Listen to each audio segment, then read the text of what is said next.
Sri Sharda Devi and Her Divine Play, Chapter 6, page 108. It is wonderful to visualize Holy Mother sitting on the western veranda of the Navbat, absorbed in deep meditation in the dark hours of early morning. She recalled, "At Dakshineswar, I used to get up at 3 o'clock in the morning and sit in meditation. Often, I totally forgot my body and the world.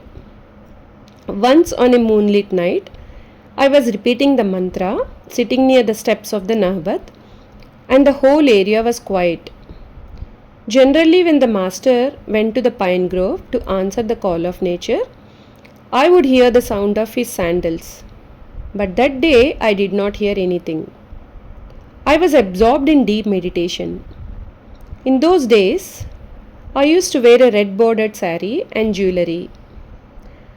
As I meditated, a gentle breeze blew the upper corner of my red bordered cloth off my back, but I did not know it. The boy Jogin, later Yogananda, was carrying the water pot for the master, and he saw me in that condition. Those were unforgettable days. Another day, while I was in meditation, the maidservant Brunda shoved a brass plate in front of me with a bang. The sound hit me and penetrated as it were into my heart, and I cried out.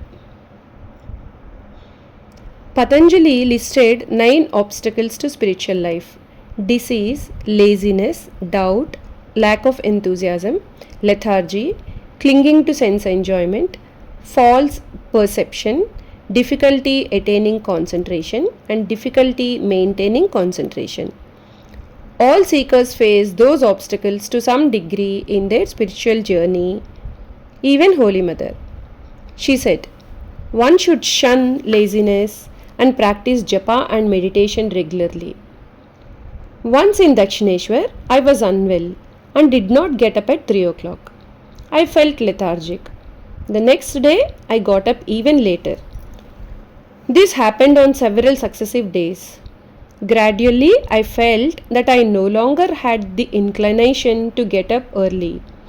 At once, I realized that it was a trick of the mind and that laziness had possessed me.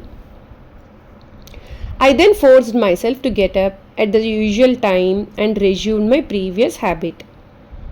One cannot succeed in spiritual life without firm determination. Later, one day, Holy Mother said to her niece, Nalini, "When I was your age, I worked very hard, and in spite of that, I used to repeat the mantra 1,00,000 times a day." When the master was practicing sadhana at Dakshineswar and Holy Mother was in Kamarpukur, she and Lakshmi received initiation with a Shakti mantra from a monk named Swami Purnananda. When Holy Mother later came to Dakshineswar, the master wrote a mantra on her tongue and initiated her. He asked her to offer that previous mantra at the feet of her Ishta. He also taught her mantras for different gods and goddesses and transmitted his spiritual experiences to her so that she could conduct her spiritual ministry. Later, when Holy Mother initiated her disciples, she told them, "The mantras I give were taught to me by the master. These are Siddha mantras." Holy Mother means that one can attain God by repeating these mantras. After receiving her mantra from the master, Holy Mother told Lakshmi, "The master wrote a mantra on my tongue. Why don't you go to him and ask for a mantra?" When Lakshmi went to the master, he wrote on her tongue a seed mantra of Ramakrishna, which was a Vaishnava mantra. When Lakshmi informed him that she had already been initiated with a Shakti mantra, the master replied, "It does not matter. I gave you the right mantra." Whenever an opportunity arose, the master would give spiritual instructions to Holy Mother and Lakshmi. One evening, he spoke at length to them about the gopis' love for Krishna. At the end of his talk, he said to Lakshmi, "Discuss what you have heard from me with your aunt tonight. You have seen the cows eating grass in the field during the daytime. At night, they chew the cud. Similarly, you should go over with your aunt what you have learnt now. Then you will not forget my words. Many years later, when someone read the Gospel of Sri Ramakrishna to Holy Mother, she said, "The Master used to give me such fine instructions. If only I had known how to write, I would have noted down his words." On another occasion, the Master drew a diagram of the 6 centers of the Kundalini on a piece of paper and gave it to Holy Mother. Unfortunately, it was lost.